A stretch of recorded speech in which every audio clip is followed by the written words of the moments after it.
Hi Karel, welcome to the Breakbulk.news stand here at AntwerpXL's. What brings you to AntwerpXL's? Well, we are a software company and we've been active for more than 20 years. And the last years we found our focus in the brake build community. We saw a lot of digitization challenges and we saw a lot of software solutions which weren't equipped well enough to handle with the challenges of the brake build industry, and think we have found the right solution. We have gained some really great commercial successes, so we're just here to learn about what is happening in the industry and to find new leads for upcoming projects. And you're the CEO of the company? I'm the founder And the founder. and CEO. Okay, so tell us a bit how long you've been in business and how it came about. Yeah. I founded the company in 1999. I was just me, myself, and I.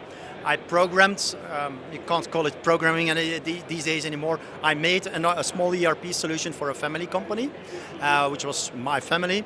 And then it was my dream. I felt much better in the software.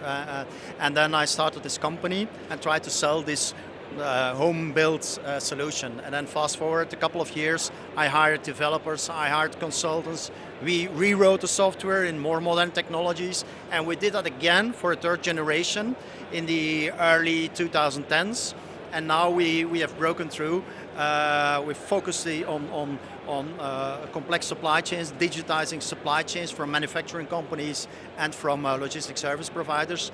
And we broke through the barrier of the SMEs. We were really excited to announce a couple of new customers here, which are really a breakthrough for our company. So after 23 years now, really breaking through, and especially in the brake build industry.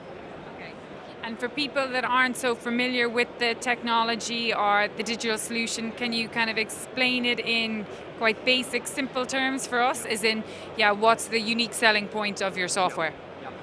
With our software, we try to solve three digitization problems.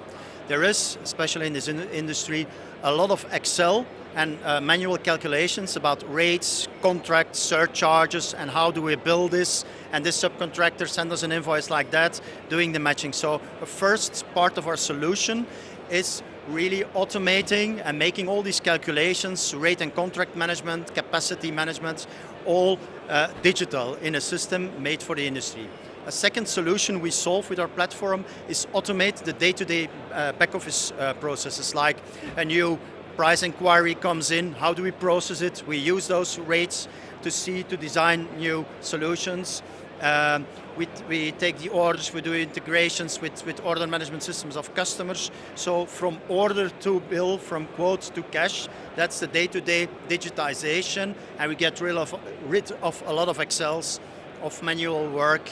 And then the third layer of our platform that is aimed for logistic service providers who have their own assets. That means their own warehouses, their own terminals, where we have the digital apps to really capture the data real time on tablets, like the train has arrived for full load of cargo, or the ship has arrived, or we have to stuff a container with that cargo, we have to strip another container. So doing the execution on the floor, this means capturing the data without first writing them down on pen and then in the office someone typing it in. So making user-friendly apps for the workforce on the floor. And with these three layers, so financial management, back office automation, and workflow data capture and registration, let's say we pretend to build a digital twin of the company and make it a strong fundament for future growth and for new business models for those companies. And we deliver the software and the consultancy services to implement this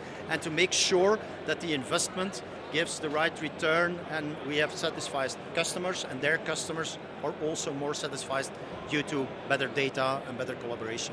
Okay.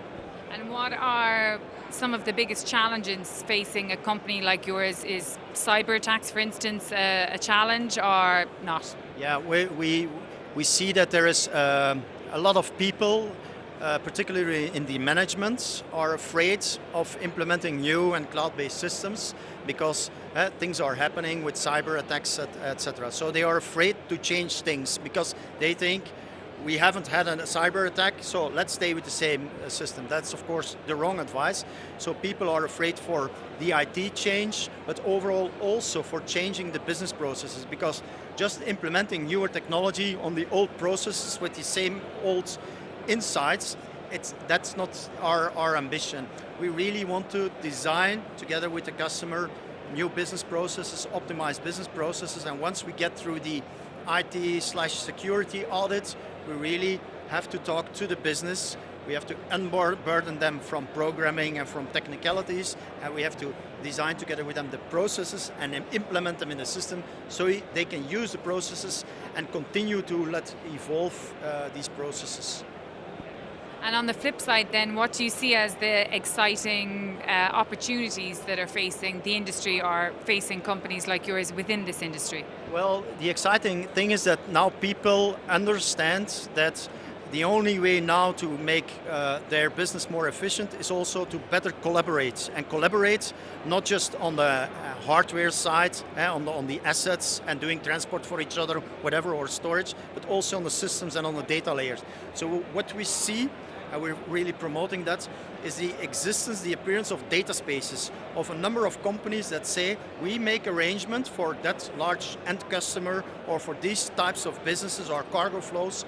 We set up our own standard of how are we going to have goods classifications. What are the billing rules you use? Because your invoice and all the surcharges, your sales invoice is our purchase invoice. So let's align this. And so people tend to choose now for digital solutions that enable them to align the data with the data of their customer or the main stakeholder of that supply chain. So the data collaboration, the existence of an appearance of data spaces is really the most exciting thing we see happening, and we're really thrilled to announce here also in this during this exhibition a few of those cases now, new cases. Have you announced those new customers yet, or is that still to be announced? Well, it's not really official, but we can announce that ArcelorMittal Logistics has decided to choose Globis as a platform. They use, for example, the PSA terminal, the PSA brake bulk terminal as their main export hub.